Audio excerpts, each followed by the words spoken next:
일본 대신 한국이라고? 장난하냐? 뭐 수준 차이 확인하고 오는 것도 나쁘지 않지. 타이베이 텐무 영재 아카데미가 발칵 뒤집혔습니다. 불만을 삼키고 억지로 비행기에 올랐던 이 영재들, 국제 올림피아드 수상 경력의 영재들이 인천공항 착륙 단 3분 만에 말문이 막혔기 때문입니다. 단 한 명도 예상하지 못했습니다. 일본에 한참 못 미친다고 무시했던 한국에서 자신들의 오만이 산산조각 날 줄은 대만 최고 엘리트라는 타이틀이 우리의 시야를 좁게 만들었어. 대체 뭐가 대만 최고의 천재들을 이 지경으로 만든 걸까요? 그 전율의 칠일, 지금 바로 공개합니다. 안녕하세요.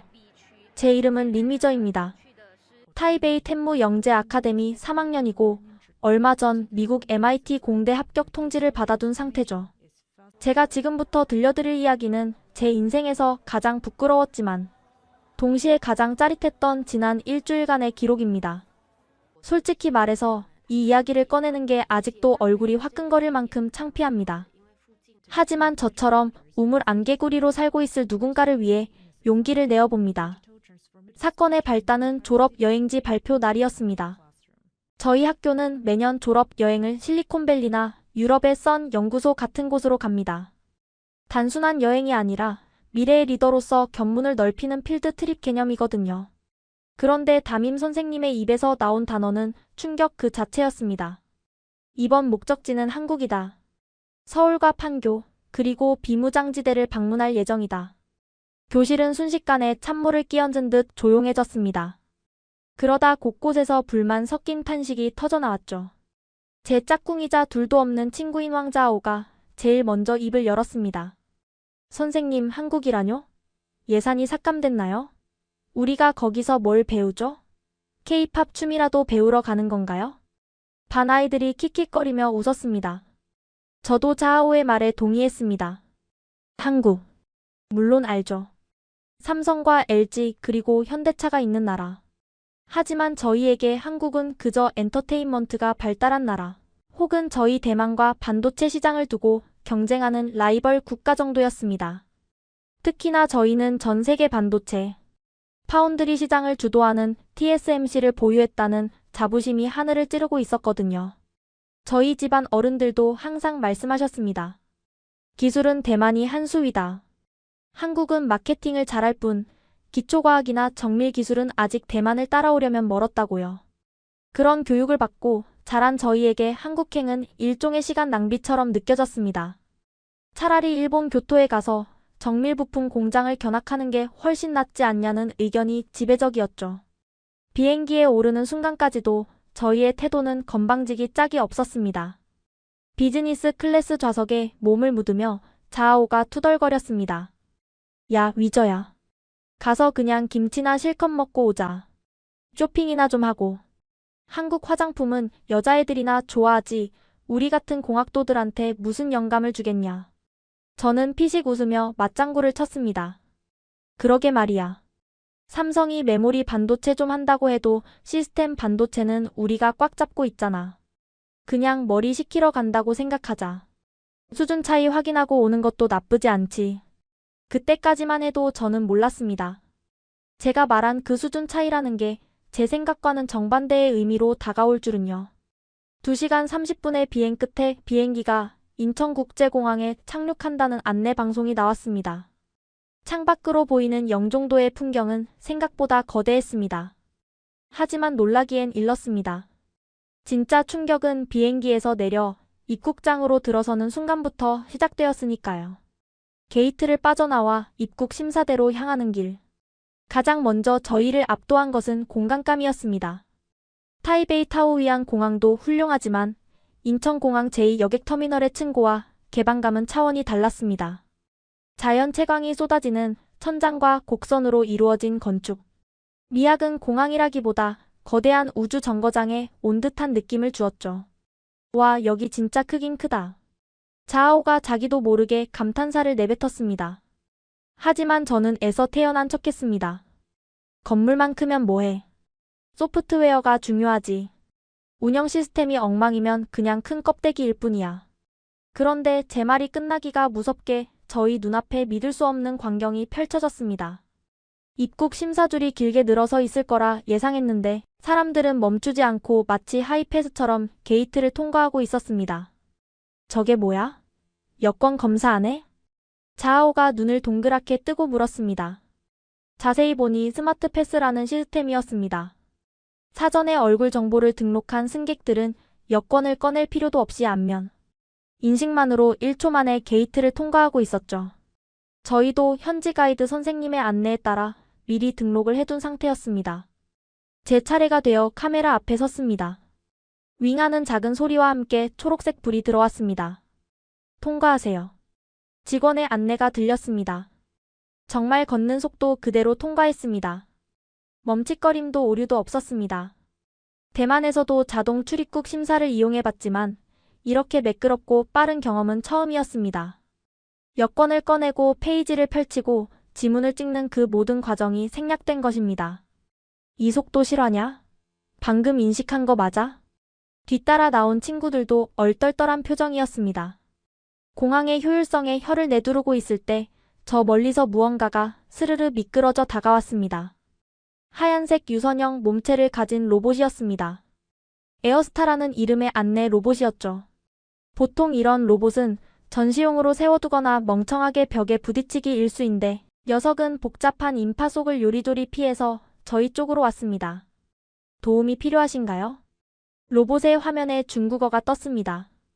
호기심이 발동한 제가 화면을 터치하며 수화물 찾는 곳을 물었습니다. 그러자 로봇은 즉시 경로를 매핑해서 보여주더니 저희를 에스코트하기 시작했습니다. 저를 따라오세요.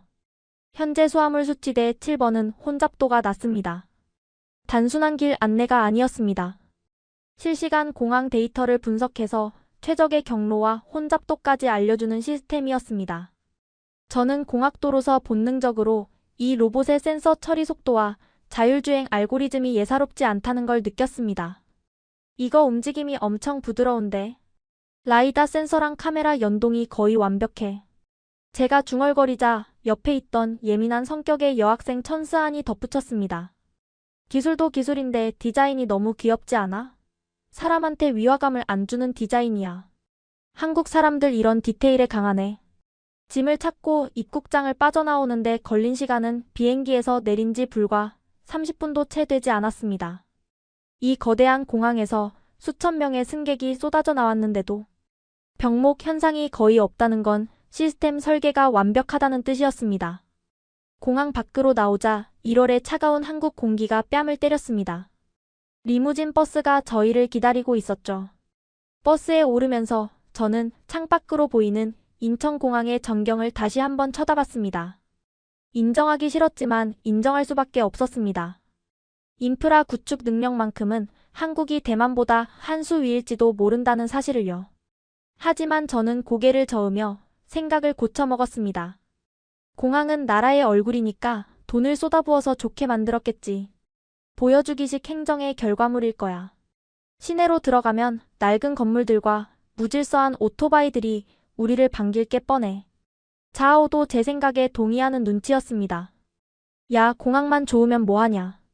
중요한 건 콘텐츠지. 서울 가면 그냥 성냥갑 같은 아파트들만 빽빽할걸. 대만 타이베이 101 타워 같은 랜드마크가 있기나 하겠어?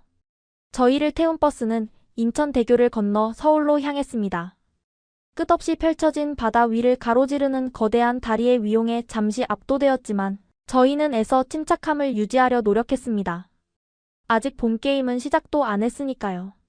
우리가 이길 수 있는 분야, 우리가 비웃어줄 수 있는 허점들이 서울 시내 곳곳에 숨어 있을 거라 확신했습니다. 그런데 이번 여행을 위해 학교에서 섭외한 한국인 가이드 윤채린 선생님이 마이크를 잡고 묘한 미소를 지으며 말씀하셨습니다. 여러분, 공항에서 너무 놀라지 마세요. 한국의 진짜 모습은 이제부터 시작입니다. 여러분이 생각하는 과거와 미래가 어떻게 한 곳에 섞여 있는지 눈 크게 뜨고 잘 보셔야 할 거예요. 과거와 미래라니. 그저 관광객들을 홀리기 위한 멘트라고 생각했습니다. 하지만 버스가 서울 도심에 진입하고 광화문 광장에 들어서는 순간 저는 제 눈을 의심해야만 했습니다. 그곳에는 제가 감히 상상조차 하지 못했던 충격적인 시간의 충돌이 기다리고 있었거든요. 버스가 강북 도심으로 접어들자 창밖 풍경이 급격하게 변하기 시작했습니다. 저희가 예상했던 성냥갑 아파트 대신 거대한 빌딩 숲이 나타났습니다. 하지만 진짜 놀라운 건 빌딩의 높이가 아니었습니다. 그 빌딩들 사이사이에 숨겨진 기묘한 구조와 혹은 완벽한 조화였습니다. 광화문 광장에 도착했을 때는 이미 해가 뉘엿뉘엿 넘어가고 땅거미가 내려앉은 시각이었습니다.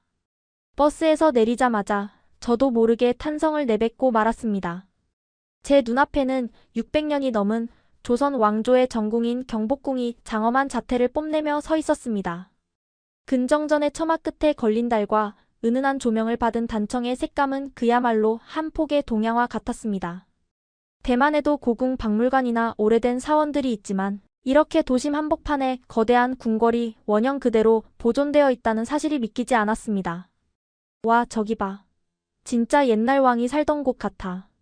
분위기 압도적인데. 스안이 눈을 반짝이며 카메라 셔터를 눌러댔습니다. 저 역시 그 고즈넉한 아름다움에 잠시 넋을 잃었습니다. 그런데 고개를 살짝 오른쪽으로 돌리는 순간 뇌리에 번개를 맞은 듯한 충격을 받았습니다. 경복궁의 흙담 너머로 완전히 다른 세상이 펼쳐져 있었기 때문입니다. 바로 KT 광화문 빌딩과 교보문고 건물을 비롯한 초현대식 마천루들이 병풍처럼 궁궐을 감싸고 있었습니다. 특히 KT 빌딩 전면을 덮은 거대한 미디어 파사드에서는 최첨단 디지털 아트가 화려하게 춤추고 있었죠. 600년 된 목조 건축물과 21세기의 LED 기술이 단 하나의 프레임 안에 들어와 있었습니다. 이게 말이 돼? 과거랑 미래가 그냥 한 공간에 섞여 있잖아. 자아오가 입을 다물지 못했습니다. 보통 유럽의 도시들은 구시가지와 신시가지가 철저히 분리되어 있습니다. 파리만 해도 에펠탑 근처에는 높은 건물을 못 짓게 하잖아요. 대만 역시 타이베이 101 타워 주변은 현대적이지만 올드타운은 완전히 분리되어 있죠. 그런데 서울은 달랐습니다. 마치 타임머신이 고장나서 과거와 미래가 충돌한 듯한 그러나 기묘하게 어울리는 풍경이었습니다. 가이드 체린 선생님이 저희를 이끌고 광화문 광장 중앙으로 이동했습니다. 여러분 뒤를 돌아보세요. 저기 세종대왕 동상 뒤로 보이는 청와대와 북악산 그리고 양옆의 빌딩들을 한눈에 담아보세요. 이게 바로 서울의 다이내믹함입니다. 그 말씀대로였습니다. 전통과 현대, 자연과 인공이 서로 싸우지 않고 공존하고 있었습니다. 저는 공학도로서 건물의 효율성과 기능성만 따졌지 이런 미학적 가치는 생각해 본 적이 없었습니다. 도시계획을 이렇게 과감하게 할 수 있다는 것 자체가 충격이었습니다. 하지만 더 큰 시각적 충격은 저녁 식사 후 방문한 성수동에서 기다리고 있었습니다. 체린 선생님은 이곳이 한국의 힙한 젊은이들이 모이는 곳이라고 소개했습니다. 버스에서 내렸을 때 첫 인상은 실망스러웠습니다. 붉은 벽돌의 낡은 공장들, 녹슨 철문, 여기저기 벗겨진 페인트 자국. 뭐야, 여기 그냥 공장 지대잖아. 이런 데서 뭘 보라는 거야? 자아오가 다시 투덜거리기 시작했습니다. 저도 이번에는 그의 말이 맞다고 생각했습니다. 깔끔하게 정비된 강남이나 명동도 아니고 왜 이런 낙후된 곳에 데려왔나 싶었죠. 하지만 그건 제 섣부른 판단이었습니다. 낡은 인쇄소 간판이 달린 건물 안으로 들어선 순간 저는 제 눈을 의심했습니다. 겉은 금방이라도 무너질 것 같은 폐공장이었지만 내부는 최첨단 조명과 음향시설을 갖춘 복합 문화공간으로 변신해 있었습니다.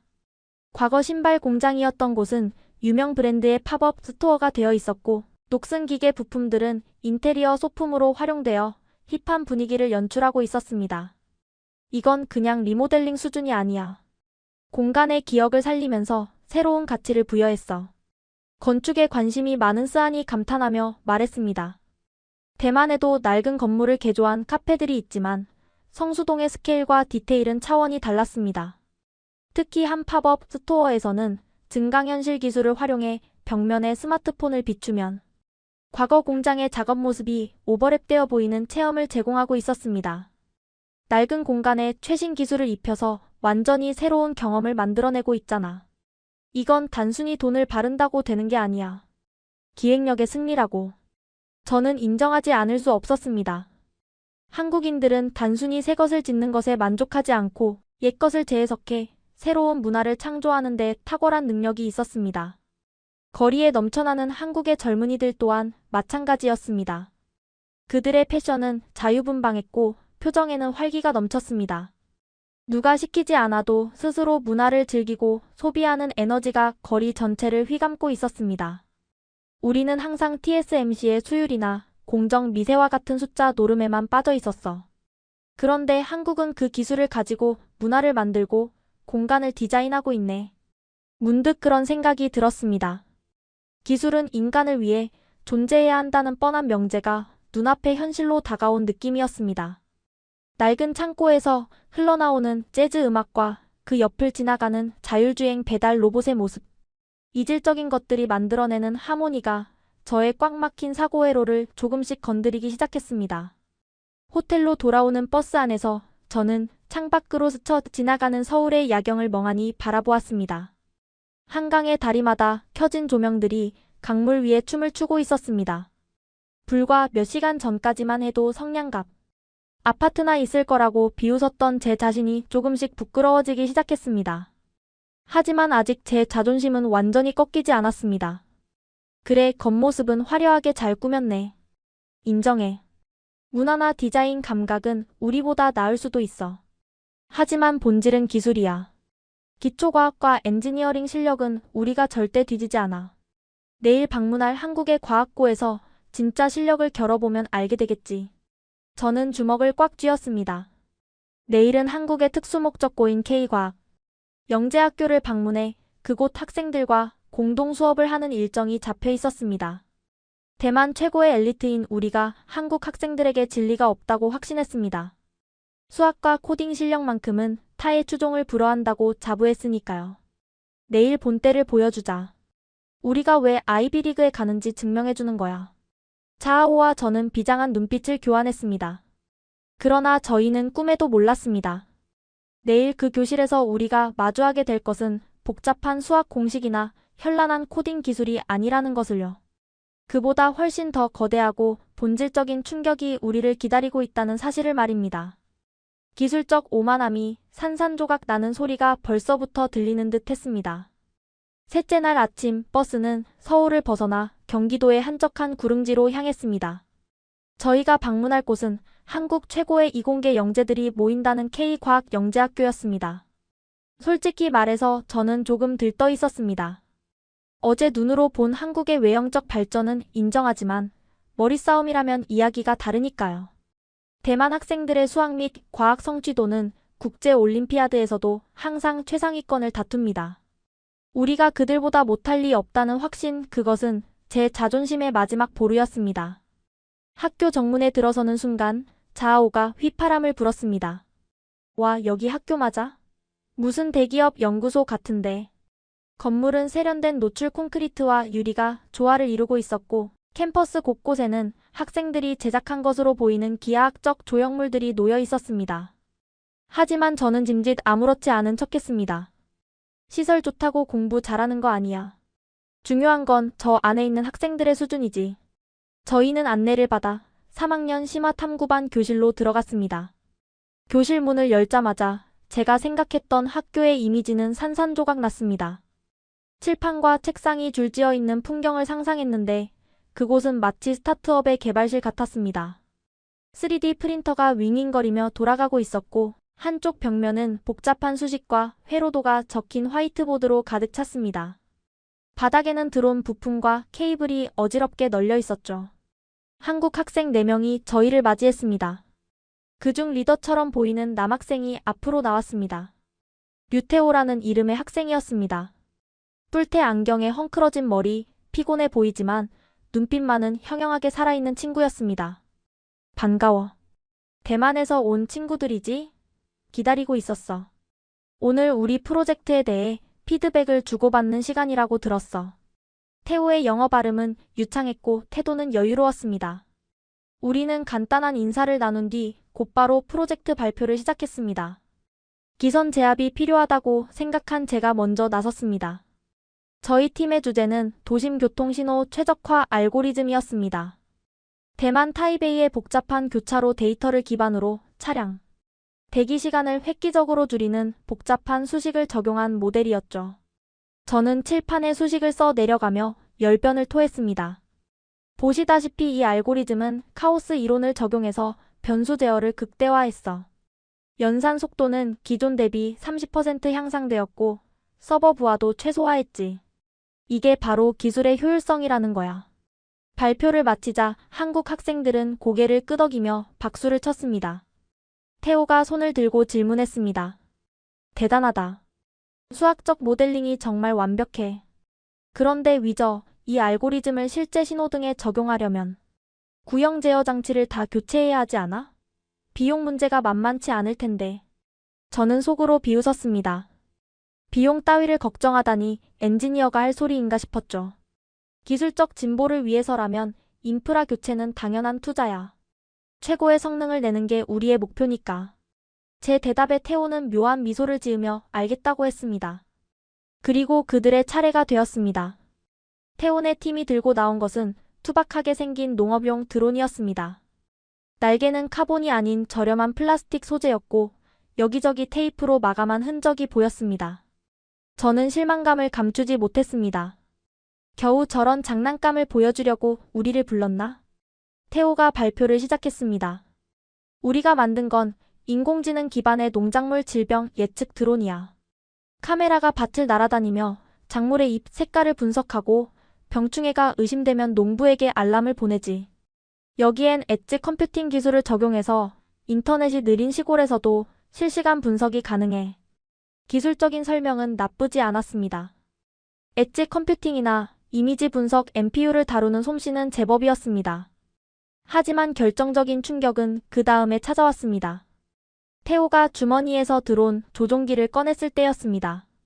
그 조종기는 정말 충격적이었습니다.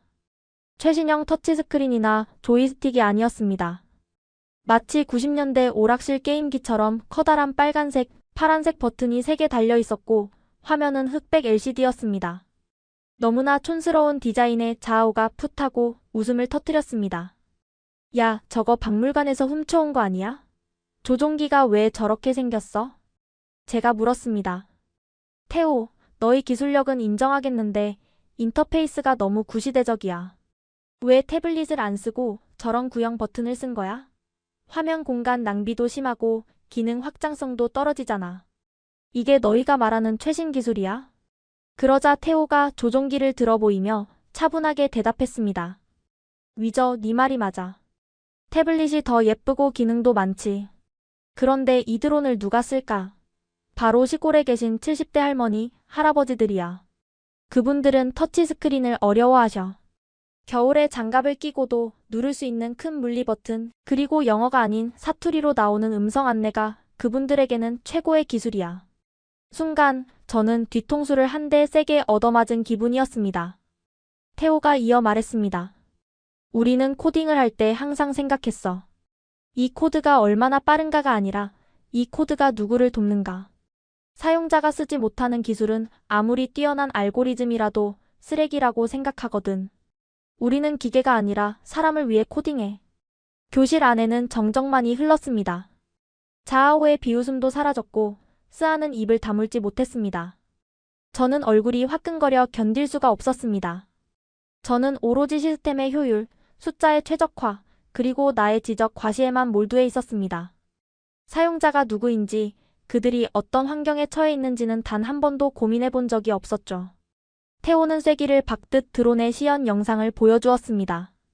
영상 속에서 허리가 굽은 할머니가 그 투박한 조종기의 빨간 버튼을 누르자 드론이 날아올랐고 할머니가 환하게 웃으며 박수를 치고 계셨습니다.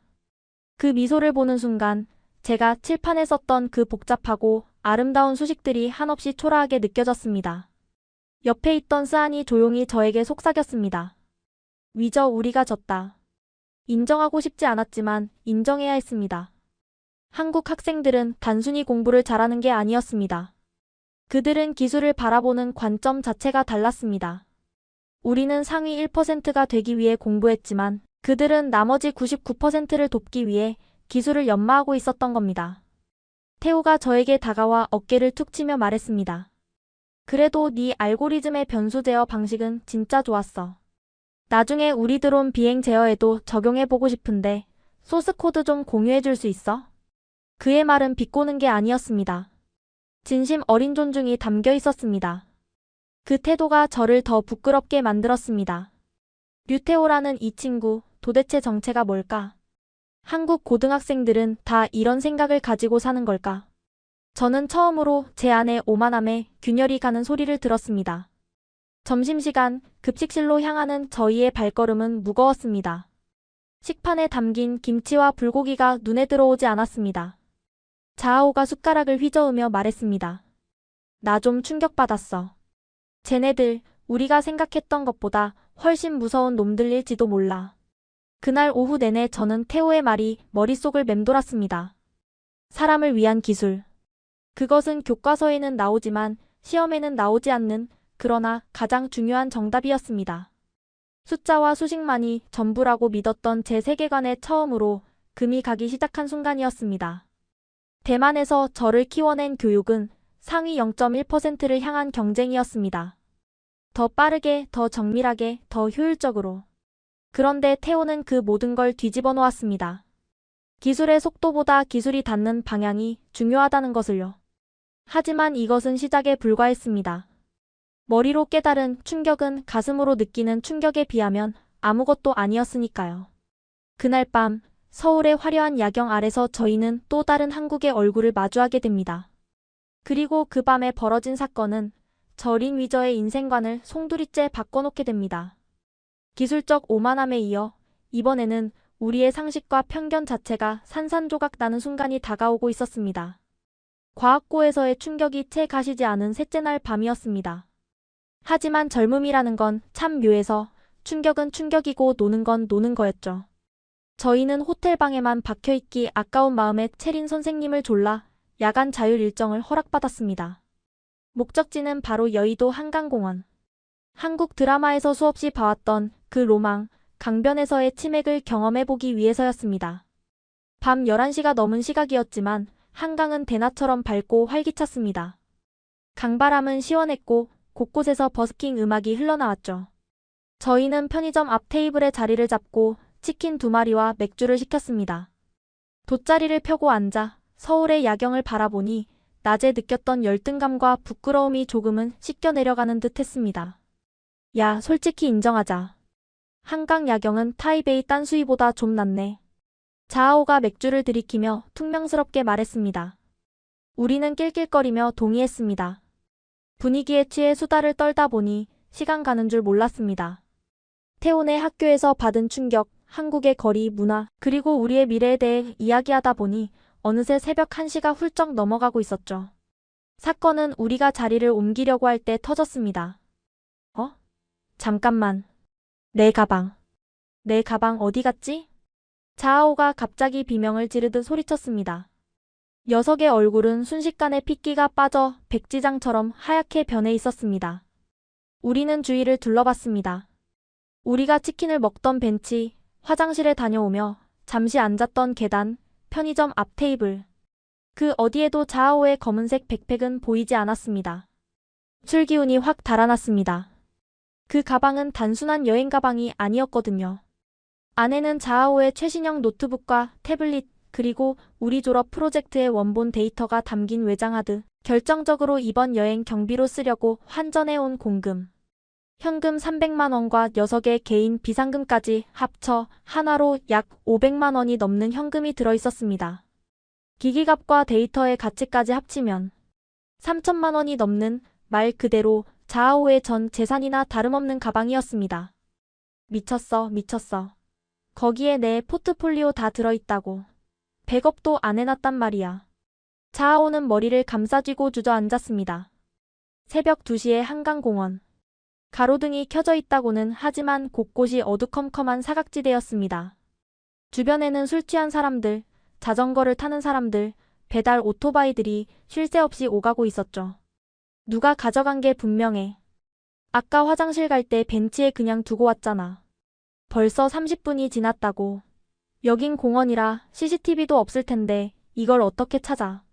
쓰안이 울먹이며 소리쳤습니다. 저 역시 절망적이었습니다. 한국이 아무리 치안이 좋다고 선전해도 여기는 수많은 불특정 다수가 오가는 야외 공원입니다. 게다가 현금 뭉치가 들어있는 명품 브랜드 가방을 주인도 없이 덩그러니 놔뒀다면 가져가지 않을 사람이 세상 어디에 있겠습니까? 대만이었다면, 아니 뉴욕이나 파리였다면 3분도 안 돼서 사라졌을 게 분명했습니다. 야, 정신 차려. 일단 채린 선생님께 전화해. 저는 떨리는 손으로 윤채린 선생님께 전화를 걸었습니다. 자초지종을 설명하자 선생님은 놀랄 만큼 차분한 목소리로 말씀하셨습니다. 위저야, 진정해. 일단 너희가 마지막으로 있었던 곳이 어디야? 배달존 2구역 근처? 알겠어. 거기로 다시 가봐. 나도 금방 갈게. 선생님, 경찰에 신고부터 해야 하는 거 아니에요? 누가 벌써 훔쳐가서 달아났으면 어떡해요? 제가 다급하게 외쳤지만 선생님은 단호했습니다. 한국에서는 그렇게 쉽게 남의 물건에 손대지 않아. 일단 가봐. 제자리에 있을 확률이 90% 이상이니까. 저는 선생님의 말을 믿을 수 없었습니다. 90%라니요. 새벽 2시에 현금이 든 가방을 길바닥에 버려두고 왔는데 그대로 있을 확률이요? 그건 확률이 아니라 기적에 가까운 일이었습니다. 한국 사람들의 자부심이 도를 넘었다고 생각했습니다. 우리는 미친 사람들처럼 공원을 뛰어다녔습니다. 자아오는 이미 반쯤 넋이 나가서 중얼거렸습니다. 끝났어. 내 MIT 입학은 끝났어. 그 데이터 없으면 졸업 논문 못 써. 엄마한테 뭐라고 해. 우리가 마지막으로 머물렀던 배달존 근처 벤치로 달려갔습니다. 멀리서 벤치가 보였습니다. 그런데 벤치 주변에 험상궂게 생긴 배달 라이더 한 분이 오토바이를 세워두고 서 있는 게 보였습니다. 헬멧을 쓰고 검은색 마스크로 얼굴을 가린 채 무언가를 주시하고 있었죠. 야, 저 사람이야. 저 사람이 내 가방 보고 있어. 자아오가 소리치며 달려들 기세였습니다. 저도 순간적으로 저 라이더가 가방을 훔치려다가 우리가 오는 걸 보고 망설이는 거라고 확신했습니다. 우리는 숨을 헐떡이며 그 앞까지 뛰어갔습니다. 가까이 다가가자 라이더분이 저희를 쳐다봤습니다. 덩치가 크고 문신토시를 하고 있어 솔직히 겁이 났습니다. 그런데 그분이 헬멧 바이저를 올리며 퉁명스럽게 하지만 정확한 발음으로 영어로 물었습니다. 이거 니들 가방이야? 그분의 손가락이 가리킨 곳. 벤치 위에는 자아오의 검은색 백팩이 우리가 30분 전 던져둔 그 모양 그대로 1cm도 움직이지 않은 채 얌전히 놓여 있었습니다. 네, 제 거예요. 자아오가 달려들어 가방을 낚아챘습니다. 허겁지겁 지퍼를 열고 내용물을 확인했습니다. 노트북, 태블릿, 그리고 안쪽 주머니에 두툼한 현금 봉투까지. 단돈 10원도 사라지지 않았습니다. 라이더분이 귀찮다는 듯 손을 저으며 한국어로 뭐라고 중얼거리더니 다시 오토바이에 올랐습니다. 그때 마침 택시에서 내린 윤채린 선생님이 달려오셨습니다. 선생님은 상황을 파악하고 라이더분께 고개를 숙여 인사했습니다. 감사합니다. 학생들이 가방을 잃어버려서 찾고 있었거든요. 그러자 라이더분이 헬멧을 쓴 채로 무심하게 대답했습니다. 아니, 배달콜 대기하고 있는데 가방이 30분 넘게 저기 있길래 누가 가져갈까봐 앞에서 좀 서 있었어요. 외국 애들 같은데 찾아줘서 다행이네. 수고해요. 그 말을 남기고 라이더분은 굉음과 함께 쿨하게 사라졌습니다. 멍하니 그 뒷모습을 바라보는 우리에게 선생님이 웃으며 말씀하셨습니다. 내가 뭘 했어. 한국에서는 카페 테이블에 노트북 두고 화장실 다녀와도 아무도 안 가져간다고 했지? 자전거는 엄복동이 훔쳐가도 가방은 안 훔쳐가는 나라야. 다리에 힘이 풀린 자오가 벤치에 주저앉았습니다. 그리고 믿을 수 없다는 듯 가방을 끌어안고 울음을 터뜨렸습니다. 말도 안 돼. 진짜 말도 안 돼. 어떻게 이럴 수가 있어? 3천만 원어치가 들어있었다고. 아무도 안 열어봤다고? 저는 등골이 오싹해지는 전율을 느꼈습니다. 이것은 단순히 CCTV가 많아서 생기는 치안이 아니었습니다. 이건 시스템의 문제가 아니라 그 시스템을 구성하는 사람들의 양심의 문제였습니다. 우리는 대만에서 항상 기술적 인프라를 자랑했습니다. 거리에 감시 카메라가 몇 대가 있고 경찰 출동 시간이 몇 분이고 하는 수치들 말이죠. 하지만 한국은 달랐습니다. 감시하는 눈이 없어도 어둠 속에서도 남의 물건을 탐내지 않는다는 무언의 사회적 합의가 공기처럼 흐르고 있었습니다. 스안이 조용히 말했습니다. 아까 그 아저씨 되게 무섭게 생겼다고 생각했는데 우리가 오해한 거야. 그냥 지켜주고 계셨던 거야. 저는 고개를 들어 한강의 야경을 다시 봤습니다. 조금 전까지는 그저 화려한 조명으로만 보였던 서울의 불빛들이 이제는 수천만 개의 양심의 눈처럼 느껴졌습니다. 이 도시는 거대한 신뢰 시스템 위에서 돌아가고 있었습니다. 누가 지켜보지 않아도 선을 지키는 사람들. 그것이 바로 한국이라는 나라를 지탱하는 진짜 힘이 아닐까 하는 생각이 들었습니다. 자아오는 눈물을 닦으며 말했습니다. 나 한국 다시 봤어. 진짜 선진국이 뭔지 이제 알 것 같아. 돈이 많은 게 아니라 마음이 부자여야 선진국인 거야. 그날 밤 호텔로 돌아오는 택시 안에서 우리는 아무 말도 하지 못했습니다. 우리가 그토록 자랑했던 반도체 기술이나 경제 지표가 오늘 밤 한강 벤치 위에 놓여있던 가방 하나보다 가볍게 느껴졌기 때문입니다. 하지만 이 충격적인 밤이 지나고 다음 날 우리는 한국의 또 다른 심장을 마주하게 됩니다. 보이지 않는 양심의 힘을 확인한 우리가 이번에는 눈에 보이는 기술의 정점을 확인하러 가는 날이었죠. 한국의 실리콘밸리라 불리는 판교. 그곳에서 저는 제 인생의 목표를 송두리째 뒤흔드는 한 젊은 창업가를 만나게 됩니다. 그리고 그 만남은 제 오만함에 관 뚜껑을 닫는 결정적인 못이 되고 맙니다. 지난밤 한강에서의 사건은 저희에게 큰 울림을 주었습니다. 한국이라는 나라가 가진 보이지 않는 신뢰 자본의 힘을 확인했으니까요. 하지만 다음날 아침 버스에 오르는 제 마음. 한 구석에는 여전히 지워지지 않는 공학도의 고집이 남아있었습니다. 시민의식은 인정해. 훌륭해. 하지만 비즈니스는 냉정한 거야. 기술 경쟁력은 착한 마음씨로 만드는 게 아니라고. 저희가 향한 곳은 한국의 실리콘밸리라 불리는 판교 테크노밸리였습니다. 버스가 경부고속도로를 타고 판교 나들목을 빠져나오자 거대한 유리 요새들이 위용을 드러냈습니다. 네이버, 카카오, NC소프트 같은 한국의 IT 공룡들이 둥지를 튼 곳이었죠. 건물의 디자인은 미래지향적이었고 점심시간 거리에 쏟아져 나온 사람들의 목에는 하나같이 사원증이 걸려 있었습니다. 그들의 걸음걸이는 빨랐고 눈빛은 살아있었습니다. 대만의 신주과학단지와 비슷하면서도 어딘가 더 젊고 역동적인 에너지가 느껴졌습니다. 자아오가 창밖을 보며 말했습니다. 건물들은 멋있네. 근데 여기서 진짜 혁신이 나오고 있는 거 맞아? 그냥 게임 회사들 아니야? 저희는 체린 선생님의 안내로 스타트업 캠퍼스라는 곳을 방문했습니다. 대기업이 아닌 한국의 초기 창업 기업들이 모여있는 인큐베이터였습니다. 솔직히 큰 기대는 안 했습니다. 대학생 동아리 수준의 앱 개발자들이나 모여있겠거니 생각했죠. 하지만 그곳에서 만난 한 젊은 CEO와의 대화는 제 인생의 방향키를 완전히 돌려놓았습니다. 저희가 방문한 사무실은 5평 남짓한 작은 공간이었습니다. 칠판에는 복잡한 회로도와 코딩 언어가 가득했고 책상 위에는 납땜 도구와 전선들이 어지럽게 널려 있었습니다. 그곳의 대표는 한지훈이라는 23살 청년이었습니다.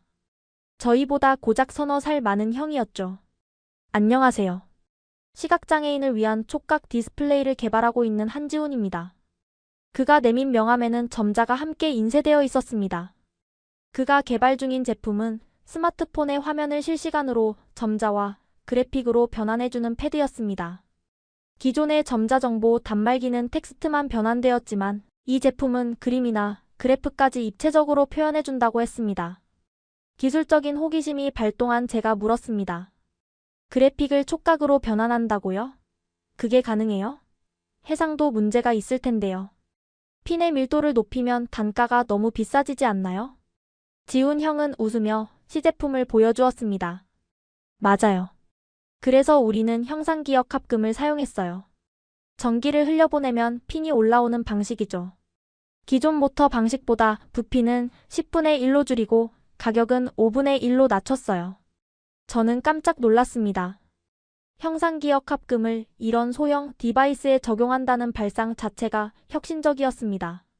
자아오가 시제품에 손을 대보더니 감탄사를 연발했습니다. 와, 반응 속도가 엄청 빨라. 화면에 원을 그리면 패드에서도 바로 동그라미가 튀어나와. 이거 기술적으로 대박인데? 하지만 제가 진짜 궁금한 건 기술이 아니라 비즈니스 모델이었습니다. 공학도이자 예비 창업가를 꿈꾸는 저로서는 시장성이 가장 중요했으니까요. 기술은 훌륭하네요. 그런데 타겟 시장이 너무 좁지 않나요? 시각장애인용 기기는 수요가 한정적이잖아요. 투자금 회수는 어떻게 하실 계획이죠? 엑시트 전략은요? 제 질문은 지극히 현실적이고 논리적이었습니다. MIT 면접 준비를 하면서 수없이 연습했던 비즈니스 케이스였죠. 그런데 지훈 형의 대답은 제 예상을 완전히 빗나갔습니다. 그는 돈이나 시장 규모에 대해 이야기하는 대신 책상 한쪽에 놓인 사진 액자를 가리켰습니다. 그곳에는 선글라스를 낀 어린 소녀와 함께 웃고 있는 그의 모습이 담겨 있었습니다. 제 여동생이에요. 5년 전에 사고로 시력을 잃었죠. 동생이 어느 날 그러더군요. 오빠, 나도 웹툰이 보고 싶어. 친구들이 다 보는 그 그림들을 나만 못 보는 게 너무 답답해. 그의 목소리는 담담했지만 힘이 있었습니다. 그 말을 듣고 결심했어요. 내 기술로 동생에게 세상을 다시 보여주자고. 시장 규모요? 중요하죠. 회사가 망하면 안 되니까요. 하지만 저는 이 기술이 단 한 명, 제 동생 같은 사람에게라도 닿아서 그들의 삶을 바꿀 수 있다면 그걸로 성공이라고 생각해요.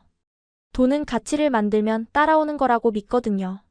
순간 저는 망치로 머리를 얻어맞은 듯한 기분이었습니다. 저는 지금까지 무엇을 위해 공부했을까요? 더 좋은 대학, 더 높은 연봉, 더 인정받는 지위. TSMC나 엔비디아 같은 글로벌 기업에 들어가서 억대 연봉을 받는 것이 제 유일한 목표였습니다. 기술은 저에게 성공을 위한 도구일 뿐이었습니다. 그런데 눈앞에 이 한국 청년은 달랐습니다. 그에게 기술은 사랑을 실현하는 도구이자 누군가의 결핍을 채워주는 따뜻한 손길이었습니다. 좁은 사무실, 컵라면이 쌓여있는 책상, 밤샘으로 충혈된 눈. 하지만 그의 눈빛은 제가 본 그 어떤 실리콘밸리의 거물들보다 빛나고 있었습니다. 옆에 있던 스안이 조용히 눈물을 훔쳤습니다. 냉소적이던 자아오조차 숙연해진 표정으로 시제품을 어루만지고 있었습니다. 형, 이거 진짜 멋져요. 우리가 배운 기술이 이렇게 쓸 수 있다는 걸 처음 알았어요. 자아오의 말에 지훈 형이 환하게 웃으며 대답했습니다. 고마워요. 한국에는 저 같은 창업가들이 많아요. 청각장애인을 위한 자막 안경을 만드는 팀도 있고 거동이 불편한 어르신을 위한 입는 로봇을 만드는 팀도 있죠. 우리는 경쟁하기보다 서로의 문제를 해결해 주려고 노력해요. 그게 판교의 문화거든요. 사무실을 나오면서 저는 판교의 빌딩 숲을 다시 올려다보았습니다. 처음 도착했을 때 느꼈던 그저 화려하기만 했던 유리 건물들이 이제는 다르게 보였습니다. 저 수많은 불빛 아래에서 누군가는 돈이 아니라 사람을 위해 밤을 지새우고 있겠구나. 이 나라의 기술 발전 속도가 빠른 이유는 단순히 머리가 좋아서가 아니라 가슴이 뜨겁기 때문이 아닐까. 제 짝꿍 자아오가 제 어깨를 툭 치며 말했습니다. 위저야, 나 좀 쪽팔리다. 아까 내가 시장성 따지던 거 생각하면 쥐구멍에라도 숨고 싶어. 나도 그래. 우리는 너무 숫자만 보고 살았던 것 같아.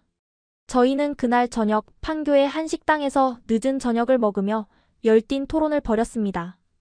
우리가 가진 지식으로 대만의 어떤 사회 문제를 해결할 수 있을까에 대해서요. 처음으로 연봉 이야기가 아닌 가치에 대한 이야기를 나눈 밤이었습니다.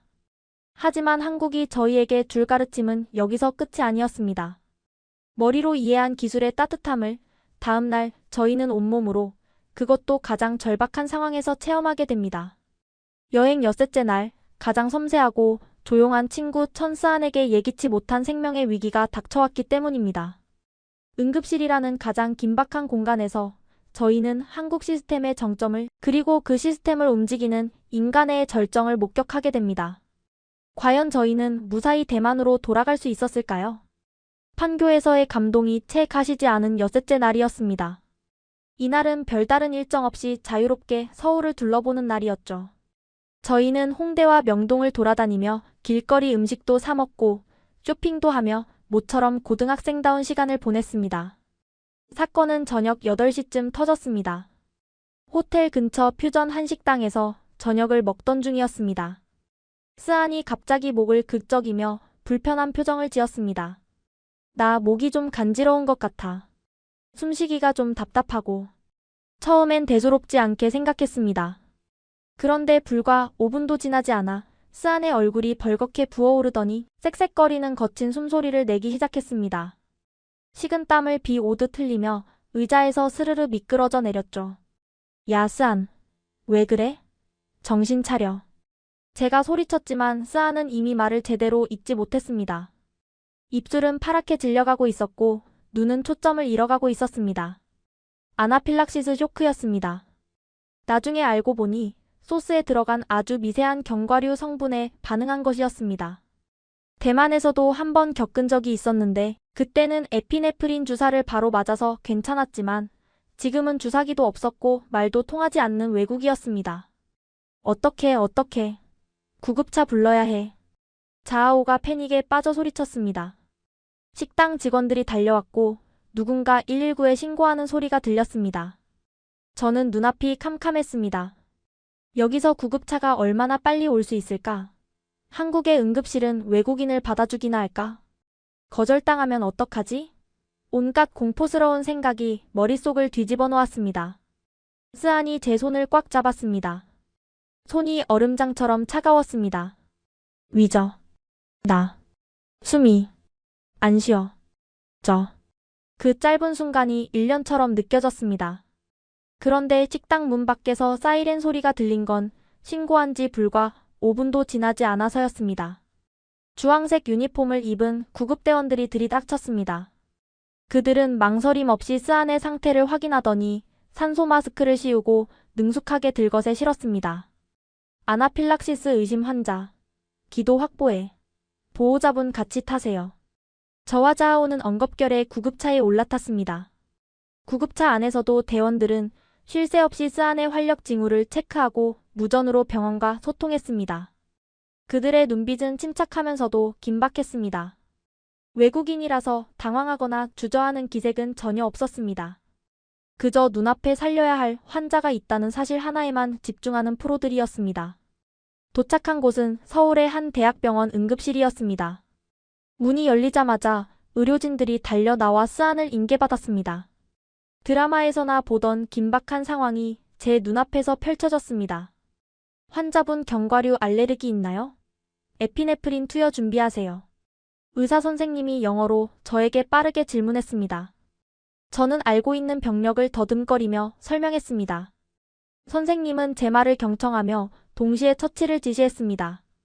스안의 옷을 자르고 주사를 놓고 모니터를 연결하는 모든 과정이 마치 정교한 기계가 움직이는 것처럼 일사불란했습니다.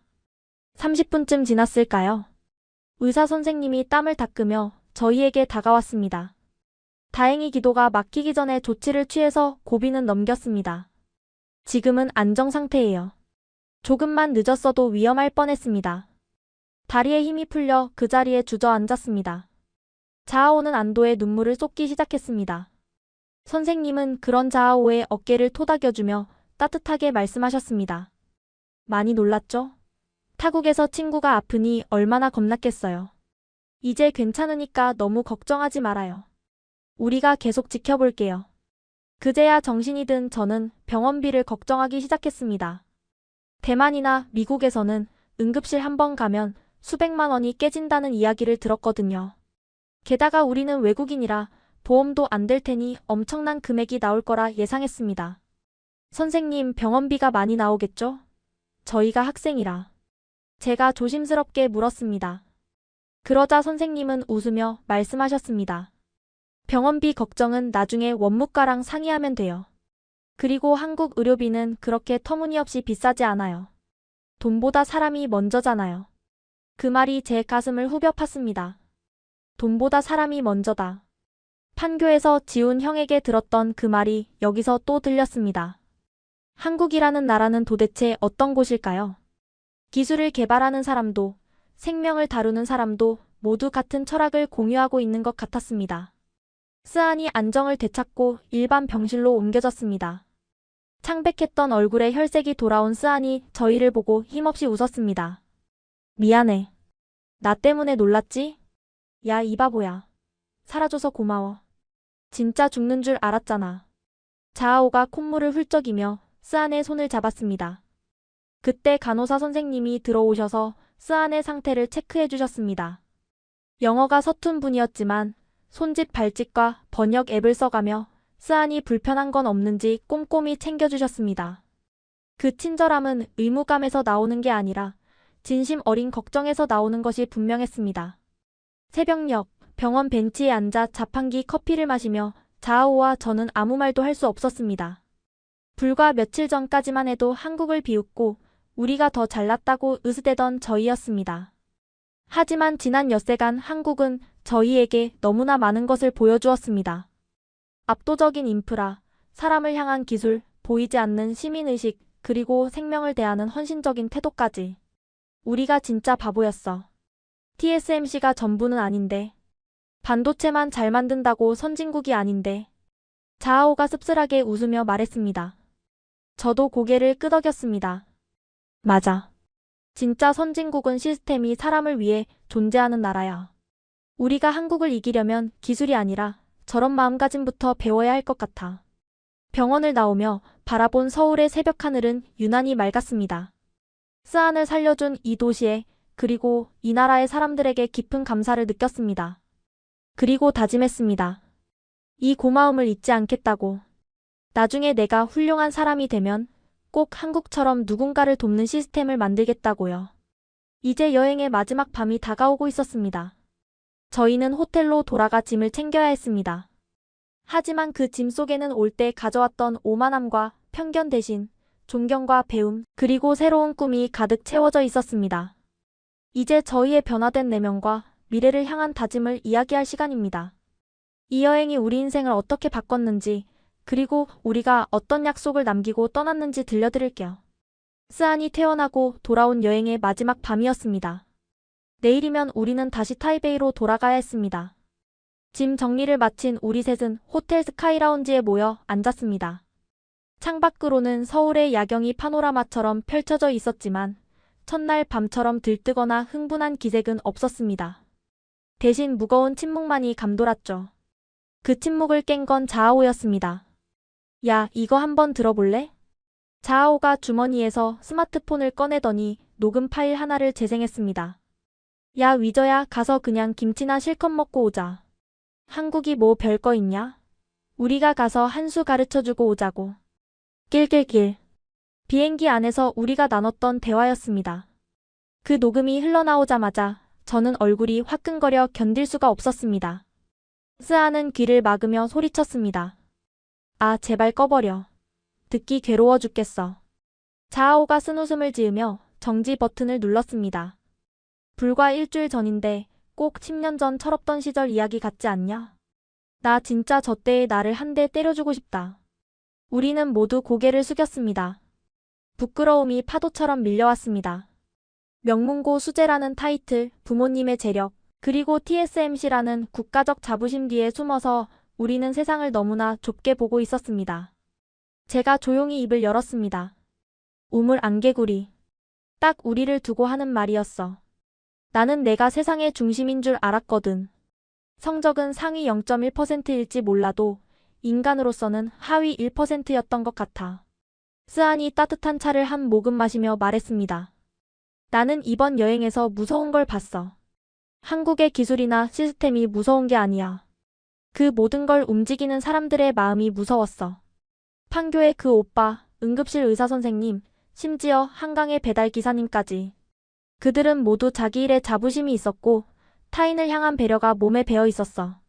그런 소프트 파워는 돈으로 살 수 없는 거잖아. 자아오가 고개를 끄덕이며 말을 이었습니다. 맞아. 우리는 항상 공부해서 성공하는 것만 생각했잖아. MIT 가서 실리콘밸리 가서 스톡 옵션 받고 페라리 타는 거. 그게 성공의 전부라고 믿었지. 그런데 태호나 지훈이 형을 보면서 처음으로 의문이 들었어. 나는 대체 무엇을 위해 공부하는 걸까? 우리는 무엇을 위해 공부하는가? 그 질문이 라운지의 공기를 무겁게 눌렀습니다. 일주일 전에 저라면 망설임 없이 성공을 위해서, 지배하기 위해서라고 대답했을 겁니다. 하지만 지금은 아니었습니다. 한국에서 만난 또래 친구들은 우리보다 더 치열하게 공부하면서도 그 끝에는 항상 사람이 있었습니다. 농촌의 할머니를 돕기 위해 드론을 날리고 시각장애인 동생을 위해 밤을 새우는 그들의 열정 앞에서 저의 성공에 대한 욕망은 너무나 초라하고 이기적인 것이었습니다. 제가 결심한 듯 말했습니다. 나 꿈이 바뀌었어. 친구들이 저를 쳐다봤습니다. 그냥 기술만 좋은 엔지니어는 안 될 거야. 태우가 말했던 것처럼 사용자의 마음을 읽는 엔지니어가 되고 싶어. 그리고 지훈이 형처럼 세상의 문제를 해결하는 비즈니스를 하고 싶어. 돈은 그 다음에 따라오는 거겠지. 자아오도 주먹을 쥐며 말했습니다. 나도. 예전엔 그냥 아빠 회사 물려받아서 편하게 살 생각만 했는데 이젠 아니야. 바닥부터 시작해볼래. 그리고 한국 친구들이랑 경쟁만 할 게 아니라 협력도 해보고 싶어. 우리가 가진 하드웨어 기술이랑 한국의 소프트웨어 아이디어가 합쳐지면 진짜 세상을 바꿀 수 있지 않을까? 스안이 환하게 웃으며 말했습니다. 너희 둘 다 진짜 많이 변했다. 나도 그래. 나는 의사는 아니지만 의료 시스템이나 복지, 정책 같은 걸 공부해서 대만을 더 따뜻한 사회로 만들고 싶어졌어. 이번에 내가 받은 도움 나중에 꼭 갚아야지. 우리는 서로의 얼굴을 바라보며 웃었습니다. 촌스럽게 들릴지 모르지만 그 순간 우리는 진정한 의미의 동지가 된 기분이었습니다. 성적을 두고 경쟁하는 라이벌이 아니라 같은 곳을 바라보며 함께 성장해 나갈 파트너로서 말이죠. 창밖에 서울타워가 붉게 빛나고 있었습니다. 일주일 전 저 불빛을 보며 성냥갑 아파트라고 비웃었던 제가 떠올랐습니다. 하지만 지금 제 눈에 비친 서울은 치열하지만 따뜻하고 빠르지만 정이 넘치는 배울 것이 너무나 많은 거대한 교과서였습니다. 자아오가 잔을 들어 올리며 말했습니다. 건배하자. 우리의 흑역사를 청산하고 새로운 시작을 위해서. 우리는 콜라잔을 부딪혔습니다. 쨍하는 소리와 함께 우리의 오만함도 편견도 깨져나갔습니다. 그날 밤 우리는 늦게까지 잠들지 못하고 미래에 대한 이야기를 나눴습니다. 한국 대학생들과의 교류 프로젝트를 만들어보자. 방학 때 다시 와서 스타트업 인턴을 해보자. 태온의 팀을 대만으로 초대하자 등등. 우리의 대화는 더 이상 비웃음이나 냉소가 아닌 희망과 열정으로 가득 차 있었습니다. 다음날 아침 체크아웃을 하고 로비로 내려왔을 때 윤채린 가이드 선생님이 환한 미소로 저희를 반겨주셨습니다. 얼굴들이 많이 좋아졌네? 첫날이랑은 딴판인걸? 네, 선생님. 저희 다시 태어난 기분이에요. 한국이 저희를 사람 만들었네요. 제가 너스레를 떨자 모두가 웃음을 터뜨렸습니다. 버스에 짐을 싣고 공항으로 향하는 길. 차창 밖으로 지나가는 한강의 물결이 유난히 반짝였습니다. 안녕 서울. 안녕 나의 오만함. 속으로 작별 인사를 건넸습니다. 하지만 이것이 끝이 아니라는 걸 직감했습니다. 공항에 도착하면 이 여행의 마지막 서프라이즈가 우리를 기다리고 있을 테니까요. 우리가 한국에 남기고 가는 것이 단순히 추억만이 아니라는 것을, 그리고 우리가 가져가는 것이 단순한 깨달음 이상이라는 것을 증명해줄 누군가가 그곳에 있었습니다. 인천공항 제2여객터미널 출국장. 일주일 전 우리가 처음 도착해서 천장이 높다느니, 로봇이 신기하다느니 떠들썩하게 평가지를 해대던 바로 그 장소였습니다. 하지만 지금 공항에 들어선 저희의 모습은 그때와는 사뭇 달랐습니다. 발걸음은 조심스러웠고 표정에는 아쉬움이 가득했습니다. 이제 진짜 가는구나. 자아오가 한숨 섞인 목소리로 말했습니다. 티켓팅을 하고 수화물을 붙이면서도 우리는 자꾸만 뒤를 돌아봤습니다. 마치 두고 온 것이 있는 사람처럼 말이죠. 사실 두고 온 게 맞았습니다. 우리의 오만함은 한강에 던져버리고 왔지만 마음은 아직 서울 어딘가에 머물러 있었으니까요. 출국 심사대로 향하려던 찰나였습니다. 린위저. 왕자오. 저 멀리 인파 속에서 누군가 우리 이름을 부르는 소리가 들렸습니다. 잘못 들었나 싶어 고개를 돌렸는데 믿을 수 없는 광경이 보였습니다. 숨을 헐떡이며 뛰어오는 뿔테 안경의 남학생. 바로 K과학영재학교의 류태호였습니다. 그리고 그 뒤로 함께 수업했던 한국 친구들 서너 명이 땀범벅이 된 채 달려오고 있었습니다. 태호. 야, 너희가 여긴 어떡해? 오늘 평일이잖아. 학교는? 우리는 눈이 휘둥그레졌습니다.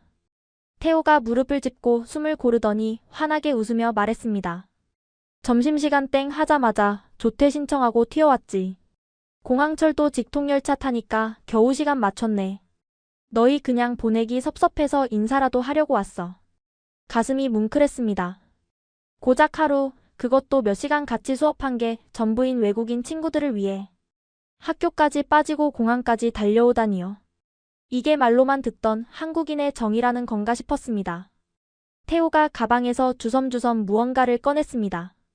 투박하게 포장된 선물 꾸러미였습니다. 자, 이거 받아. 가는 길에 심심할 때 봐. 그리고 이건 스안이 너 거. 스안에게 건넨 건 작은 쇼핑백이었습니다. 안을 들여다본 스안이 입을 틀어막았습니다. 그곳에는 한국의 전통 매듭 장식과 함께 알레르기 성분이 없는 비건 과자들이 가득 들어 있었습니다. 너 저번에 응급실 실려갔다고 들어서. 이건 안심하고 먹어도 돼. 성분표 내가 다 확인했어. 스안의 눈시울이 붉어졌습니다. 고마워. 진짜 고마워 태호야. 나 이거 아까워서 못 먹을 것 같아. 그리고 태호는 저에게 낡은 책 한 권과 USB를 건넸습니다. 책 제목은 적정기술과 인간을 위한 디자인이었습니다. 위저, 네가 저번에 레드론 조종기 보고 충격받았다고 했잖아. 이 책이 나한테 영감을 준 책이야. 너라면 나보다 더 멋진 답을 찾을 수 있을 것 같아서 가져왔어. 그리고 USB에는 네가 궁금해했던 우리 드론 비행 제어 소스 코드 담았어. 저는 손이 떨렸습니다. 소스 코드는 개발자에게 자존심이자 생명과도 같은 것입니다. 그걸 경쟁자일 수도 있는 저에게 기꺼이 내어준 것입니다. 이걸 나한테 줘도 돼? 그러자 태호가 제 어깨를 툭 치며 장난스럽게 웃었습니다. 어차피 너희도 MIT 가서 더 좋은 기술 배울 거잖아. 나중에 업그레이드해서 다시 보여줘. 지식은 가둘수록 썩고 나눌수록 커지는 거라며. 우리 선생님이 그러셨거든. 그 순간 저는 제가 얼마나 작은 존재였는지 다시 한번 깨달았습니다. 저는 제 지식을 감추고 과시하기에 급급했는데 태호는 나누고 함께 성장하는 법을 알고 있었습니다. 제가 책을 가슴에 품으며 말했습니다. 태호야, 고마워. 나 이 책 인생책으로 삼을게. 그리고 약속할게.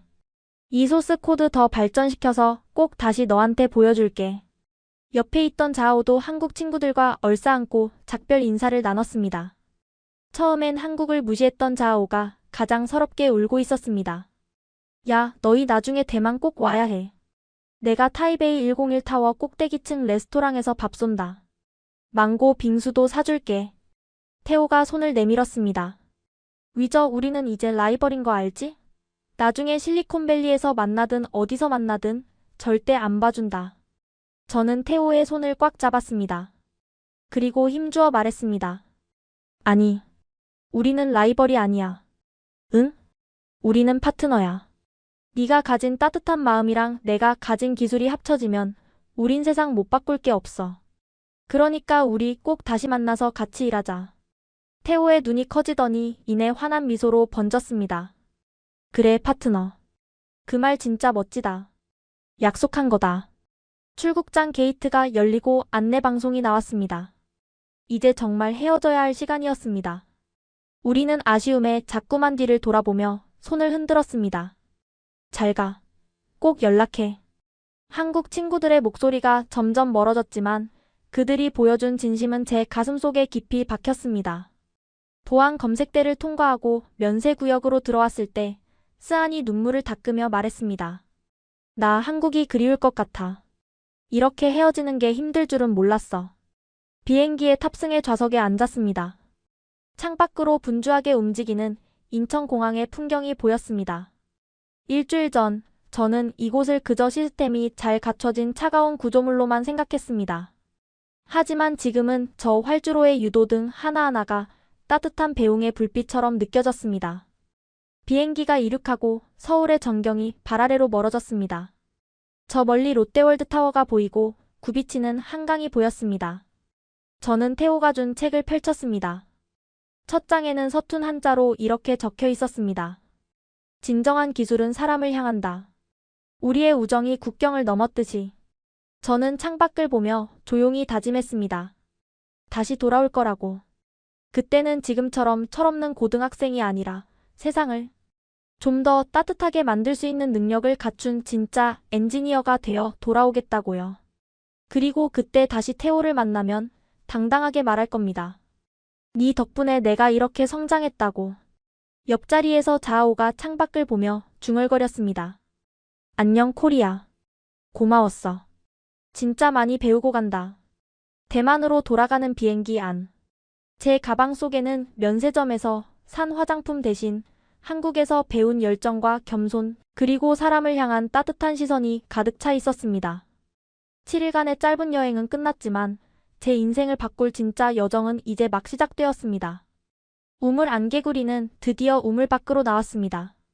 그리고 그 개구리는 이제 더 넓은 바다를 향해 헤엄쳐 나갈 것입니다. 한국이라는 친구와 함께 말이죠.